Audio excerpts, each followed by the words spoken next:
कोई भी आदमी खड़ा हो जाए और कोर्ट में साहब याचिका दर्ज कर दे कि इस मस्जिद में लग रहा है कि अंदर में कोई मूर्ति छुपी हुई है या कोई मंदिर रहा होगा, तो अब कोर्ट वाला भी केस एक्सेप्ट कर लेता है। और जहां 10-10 साल से साहब केस पड़े हुए हैं उसकी कोई नोटिस नहीं ली जा रही है, और यहां 10 मिनट के अंदर में सुनवाई भी होती है, और फौरन साहब एक कमेटी का गठन भी होता है, और फौरन सर्वे करने वाला वहां पहुंच भी जाता है, और फिर उसकी रिपोर्ट भी दिया जाता है। किस कदर नियतों की खराबी है कि दूर से साहब वो एक खास मखसूस बिरादरी को टॉर्चर करने के लिए इस तरह के प्लान बना रहा है। हिम्मत इतनी बढ़ी कि अब हिंदुस्तान के राजा की बारगाह में पहुंच गया, हिंदुस्तान के शहंशाह की बारगाह में पहुंच गया। 800 बरस से जो पूरे हिंदुस्तान की रखवाली कर रहा हो, कब्र में रह के पूरे हिंदुस्तान की संप्रभुता को बचा रहा हो, हिंदुस्तान के मुसलमानों से ज्यादा हिंदुओं की अकीदत का मरकज बना हुआ हो। मुसलमान जाते हैं 60 लाख तो 40 लाख तो 60 लाख गैर मुस्लिम वहां जाते हैं, उनको वहां बेटा मिलता है, बेटी मिलते, न जाने क्या क्या मिलता है।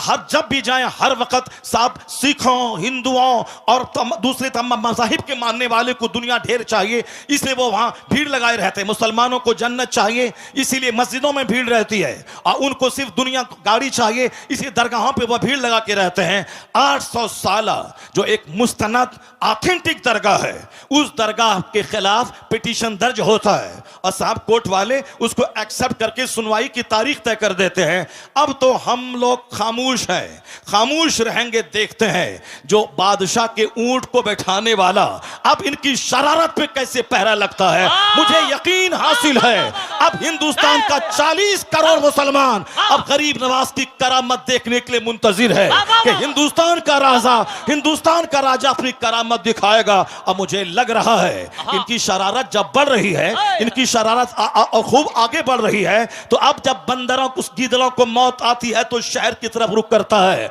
छोटी छोटी बातें तो बोलता था, हम नजरअंदाज करते थे, अब बड़े शहंशाह की बारगाह में पहुंच गया है, वहां छेड़खानी कर रहा है। अब बस करीब है वह वक्त जब गरीब नवाज का जलाल रंग लाएगा, और जब वो जलाल रंग लाएगा इनका सारा गुरूर चकनाचूर होगा, और मुस्तफा के गुलामों को अल्लाह इज्जतों से बालाबाल बनाएगा। नारे तकबीर, नारे रिसालत, मसलके आला हजरत, मजहबे इस्लाम, हजरत हबीबुल्लाह फैजी साहेब किबला, हजरत शहनवाज हसन साहेब किबला, अल्लामा डॉक्टर शहरयार रजा साहेब किबला कादरी।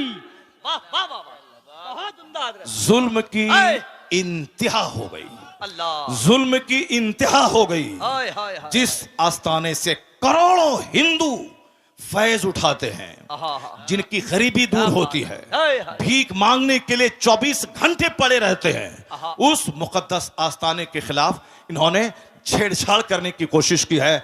अभी भी वक्त है कि जाके बाबा की बारगाह में चले जाओ, अपना पिटीशन कोर्ट से वापस ले लो, और बाबा की चौखट पे जाके बोलो, बाबा क्षमा कर दीजिए, हमसे गलती हो गई।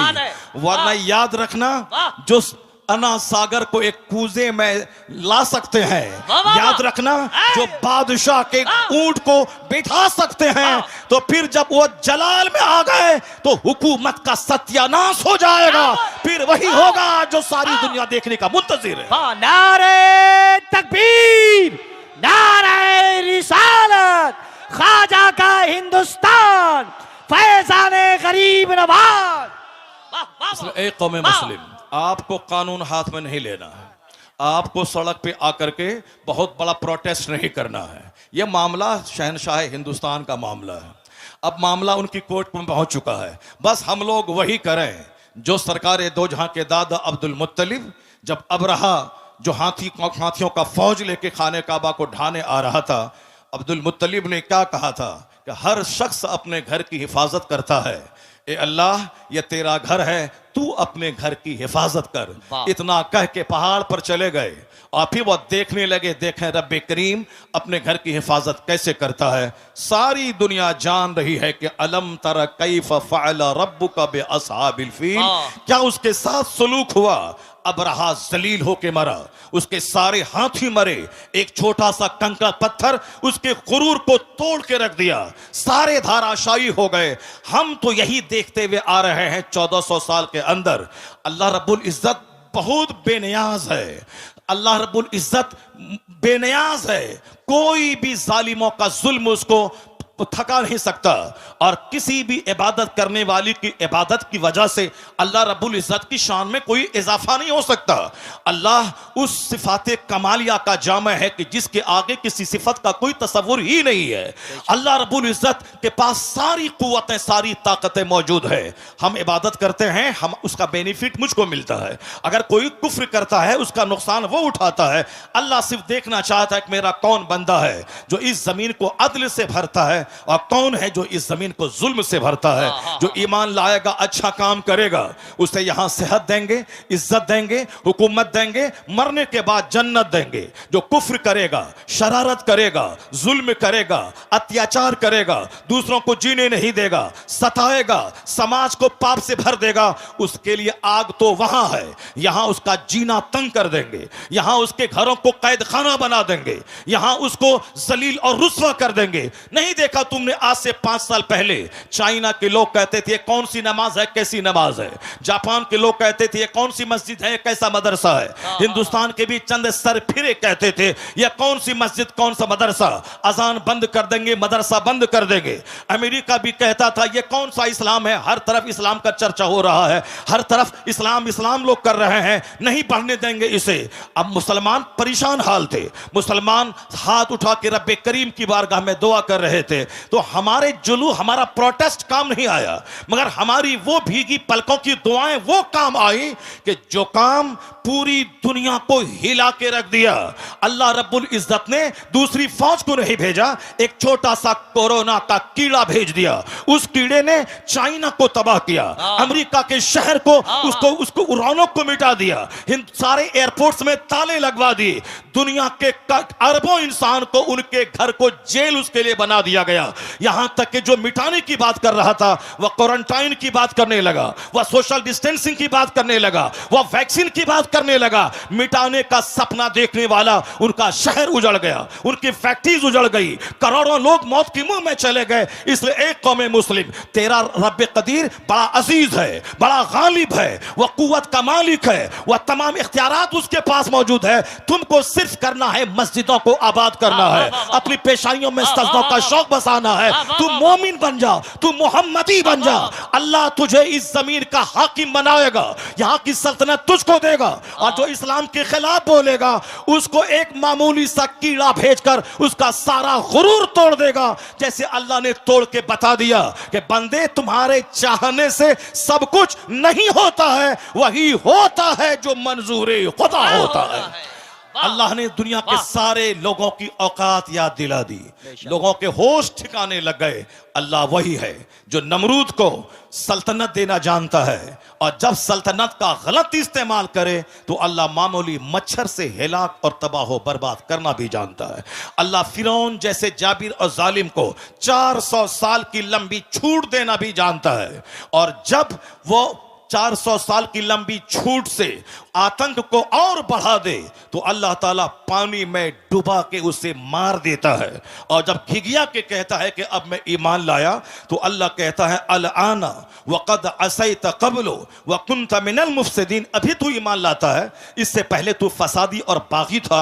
आज मैं तेरी लाश बचाऊंगा ताकि आने वाले लोग जान जाएं कि मगरूर का हश्र क्या होता है, घमंडी का अंजाम क्या होता है। फिरौन की सूखी हुई सड़ी हुई हड्डी की लाश आज भी मिस्र के म्यूजियम में मौजूद है। दुनिया के सारे सयाह, सारे टूरिस्ट उसको देखने जाते हैं और वहां से देखकर इबरत हासिल करते हैं कि 400 साल लंबी उम्र पाने वाला पूरे मिस्र का बाताज बादशाह था, लेकिन अल्लाह ने उसे ऐसा जलील किया, उसकी डेड बॉडी को दूसरों की इबरत की खातिर रखा, उसके ईमान को कबूल नहीं किया। तो इसलिए एक कौम मुस्लिम, तू नमाज पढ़, रोजा रख, हज कर, ज़कात दे, मस्जिद को आबाद कर, मदरसा मदरसा को आबाद कर, अखबार पढ़ के ज्यादा इस्लाम के बारे में टेंशन मत मोल ले कि हमारा मुस्तकबिल क्या होगा, आने वाले दिन में इस्लाम का क्या होगा। ये सब टेंशन लेने की कोई जरूरत नहीं है। इतना यकीन कर ले, गिरह बांध के रख ले, जो अल्लाह कल के फिरौन को नहीं छोड़ा, पानी में डुबा के मार दिया है, वही अल्लाह आज के फिरौन को भी नहीं छोड़ेगा, आज के नमरूद को भी नहीं छोड़ेगा, आज के शद्दाद को भी नहीं छोड़ेगा। बस तुम्हें सिर्फ सब्र करना है, मस्जिदों को आबाद करना है। जो काम एटम बम से नहीं होता है, वो काम तेरे सजदे से हो जाता है। तुम्हारी ताकत रूहानी ताकत, तुम्हारी ताकत स्पिरिचुअल फोर्स, तुम्हारी ताकत आध्यात्मिक शक्ति है। आज हम जलील इसीलिए हो गए, मेरी मस्जिदें वीरान हो गई, मेरा जलसा उजड़ गया, हमारी खानकाह सिर्फ तेल और पानी का मरकज बन के रह गई, हमारी मस्जिदों में दांत टूटे चंद बूढ़े रह गए, और हमारे जवान उनके कुफ्फार मुशरिकीन के जवान की तरह हरकतें करने लगे। हमारे घर में क्रिकेटर का चर्चा, हमारे घर में साहब बैरिस्टर का चर्चा, हमारे घर में नेता का चर्चा, हमारे घर में बंबई जाकर के फैक्ट्री डाल के 2-4 मकान खरीदने वाले दुनियादार का चर्चा, हमारे घर में खूबसूरत खवातीन का चर्चा, हमारे घर में खूबसूरत नौकरी करने वाले लड़कों का चर्चा। अब जाहिर सी बात है, जब खूबसूरती का चर्चा होगा तो हमारा बेटा दिमाग में ही बात बिठाएगा, हमें खूबसूरत औरत चाहिए। अब चाहे वो अपना चेहरा आईना में नहीं देखेगा कि हमारी सूरत कैसी है, हमारी नाक टेढ़ी है, हमारा रंग काला है, मगर वो तमन्ना करता है क्या कि हमारी बीवी बिल्कुल करीना जैसी खूबसूरत मिल जाए। सबकी तमन्ना ही खूबसूरत मिल जाए, क्योंकि उनके घर में खूबसूरती का चर्चा होता है, उनके घर में मुलाजमत का चर्चा होता है, उनके घर में क्रिकेट का चर्चा होता है। अगर मेरी बेटी किसी खूबसूरत चेहरे वाले के साथ भागकर ईमान का सौदा कर ले, यह कसूर मां बाप का है, जो अपने घर में हुस्न का चर्चा करता है, दौलत का चर्चा करता है, सर्विस का चर्चा करता है, स्कूल कॉलेज का चर्चा करता है। यह बता दे कि जिसके घर में आलिम का आना जाना हो, जिसके घर में पीर का आना जाना हो, जिस घर के बाल बच्चे अपने आलिम की तहज्जुद की नमाज का मंजर देख रहे हो, वहां तलावत कुरान का मंजर देख रहे हो, मैं दावे से कहता हूं, जहां कुफ्फार का आना जाना होगा, जहां डकैत का आना जाना होगा, जहां दुनियादार का आना जाना होगा, उसके बच्चों का दुनियादार बनना जब तय है, उसी तरह जहां नमाजी का आना जाना होगा, आलिम का आना जाना होगा, मशाइख का आना जाना होगा, उनके घर के बाल बच्चों का ईमान का बचना भी तय है, वहां नमाजी बनना भी तय है। इसलिए बुजुर्गों ने कहा, अपने घर में चोरों को मत आने दे, अपना दस्तरखान नेकों के लिए बिछा, आलिमों का आना जाना होने दे, मशाइख का आना जाना होने दे। दिखने का असर होता है, जहां चोरी होगी वहां के बच्चे चोर पैदा होंगे, जहां तिलावत कुरान होगी वहां के बच्चे गुलामे हुसैन पैदा होंगे। वाह वाह वाह वाह, सुभान अल्लाह, सुभान। कोई तहरीक हमारे बच्चों को काफिर होने से बचा नहीं पाएगी, कोई तहरीक हमारी मुर्तद होने वाली बेटियों को बचा नहीं पाएगी। उसके लिए हर माँ बाप को आगे आना होगा, अपने घर में इस्लामी कल्चर बनाना होगा, अपने बाल बच्चों के दिल दिमाग में इस्लाम की अजमत बैठानी होगी, अपने बाल बच्चों के सामने हुजूर की हयात तैयबा को बयान करना होगा, औलिया और सालिहीन की जिंदगी का मुताला करना, औलिया और सालिहीन की जिंदगी बताना होगा। अब जरा गौर से देखिए कैसे हालात थे, कैसे लोग थे, किस तरह से जीते थे।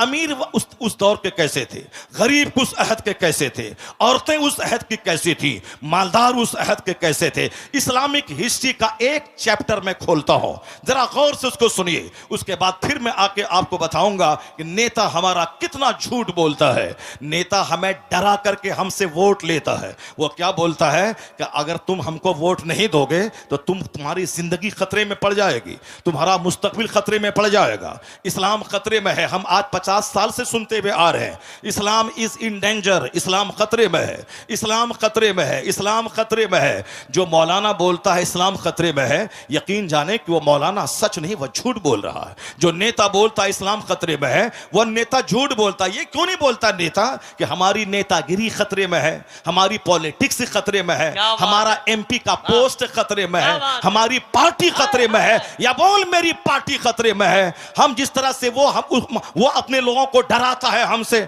और हमारे खिलाफ नफरतों की आग लगाकर वो अपना वोट लेता है, है, उसी तरह हमारे भी कुछ लोग हैं जो शराब में डूबा हो, एक वक्त की नमाज ना पढ़ता हो, जो दिल्ली में जीतने के बाद 5 स्टार होटल में रंगरलियां मनाता हो, ये हमें आके मजहब के नाम पे हमसे वोट लेता है कि हम मुसलमान हैं, तुम हमको वोट दो।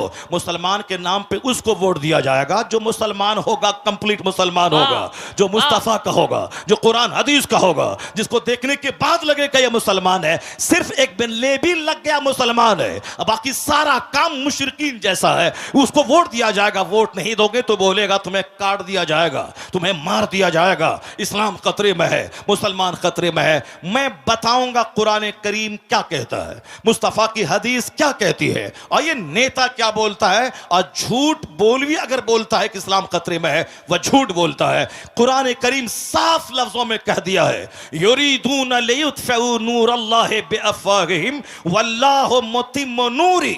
अल्लाह कहता है ये मुशरिकीन, ये कुफ्फार अपने मुंह से इस्लाम का चिराग बुझाना चाहते हैं, अल्लाह उस नूर को पूरा करना चाहता है। जो अल्लाह उसे पूरा करना चाहता है और ये उस नूर को बुझाना चाहते हैं। बंदों का चाहा हुआ होगा या अल्लाह का चाहा हुआ होगा, ये बंदा कमजोरी का पुतला है, बंदे की हिस्ट्री कमजोर है, इंसान की तारीख की कमजोर है। इंसान पैदा हुआ कैसे है? इंसान पैदा हुआ एक नापाक कतरे से, जिसकी इब्तदा इतनी कमजोर हो कि नापाक कतरे से पैदा हुए हों, जिसकी इब्तदा इतनी कमजोर है या बजती हुई मिट्टी से पैदा हुआ है, जिसकी बुनियाद इतनी कमजोर है कि कई बार शर्मगाहों से इसका गुजर हुआ है। बाप की रीढ़ की हड्डी और मां के सीने की हड्डी से जो कतरा निकलता है, उससे यह इंसान पैदा हुआ। यह मैं नहीं कहता, पैदा करने वाला मेरा खालिक कहता है। फलयंजुरिल इंसानु मिम्मा खुलिक खुलिका मिम्मा इन दाफिक यखरुजु मिन बैनि सुल्बि व तराइब इन्नहु अला रजइही लकादिर। अल्लाह कहता है a man should consider in his creation. आदमी को अपनी पैदाइश पे गौर करना चाहिए कि वह पैदा हुआ कैसे है। अल्लाह कहता है वह पानी का कूदता हुआ कतरा मनी का, जो बाप की रीढ़ की हड्डी से निकलता है, मां के सीने की हड्डी से निकलता है, और वह बच्चादानी में पहुंचता है, और 4 महीने तक वह ब्लड वह नुत्फा अपनी असल हालत पे रहता है। अगले 40 दिन तक, अगले 40 दिन में वह लोथड़ा बनता है, अगले 40 दिन में ढांचा तैयार होता है, अगले 40 दिन के बाद उसमें जान डाली जाती, 120 दिन के बाद उसमें जान डाली जाती है। अब 40 दिन का एक पीरियड गुजरता है, पहले लोथड़ा, उसके बाद ढांचा, फिर उसके बाद उसमें जान डाली जाती है। जान डाले जाने से पहले अगर ईमानदार नेक परहेजगार मुसलमान डॉक्टर बोले अगर यह हामिला रही, हमल से रही तो इसकी जान को खतरा है, तो नेक मुत्तकी परहेजगार डॉक्टर की बात मानकर इस काते हमल एबॉर्शन हो सकता है। लेकिन अगर जान डाल दी गई फिर किसी की बात नहीं मानी जाएगी। 4 महीने के बाद कोई एबॉर्शन अगर करता है वह उस बच्चे का कातिल और मर्डरर ठहरता है। तो एक नापाक कतरे से ये इंसान पैदा हुआ है। अब पैदा होता किस रास्ते से है वह सबको मालूम है, और वह नुत्फा जाता किस रास्ते से है वह सबको मालूम है। ये पूरी कहानी कुरान में 2-4-10 जगहों पे बयान किया गया है। ये बयान क्यों किया गया है? सूफिया कराम कहते हैं लोगों का मजाज है, जब जवानी मिली मगरूर हो गया, दौलत मिली घमंडी हो गया, छोटा सा घर कच्चे का पुख्ता बना दिया, अब वो साहब समाज में अपने आप को सबसे बड़ा समझने लगा। हुस्न पे मगरूर होता है बंदा, मकान पे मगरूर होता है बंदा, थोड़ी शोहरत मिल गई उसमें मगरूर होता है बंदा, ताकत जवानी मिली उसमें मगरूर होता है। यह गुरूर तो उसे तबाह कर देगा। यह गुरूर तो समाज में नफरतों की आग लगा दिया है। आज समाज में हर आदमी तन्हा महसूस करता है क्योंकि हर आदमी अपने आप को दूसरों से बड़ा समझता है।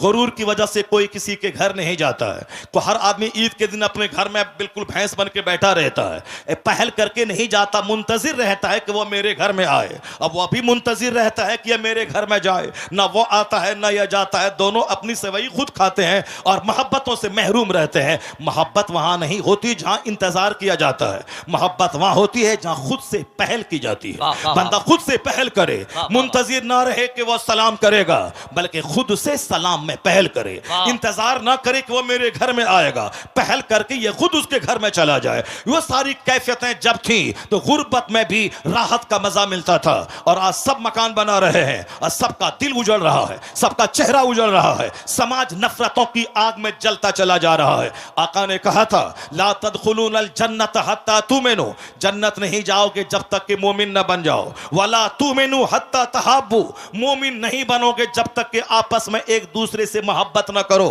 मोहब्बत करना मोमिन बने रहने के लिए जरूरी है। अपने पड़ोसी से मोहब्बत जरूरी है ईमान बचाने के लिए। अपने रिश्तेदारों से सिले रहमी जरूरी है ईमान बचाने के लिए। अपने गांव के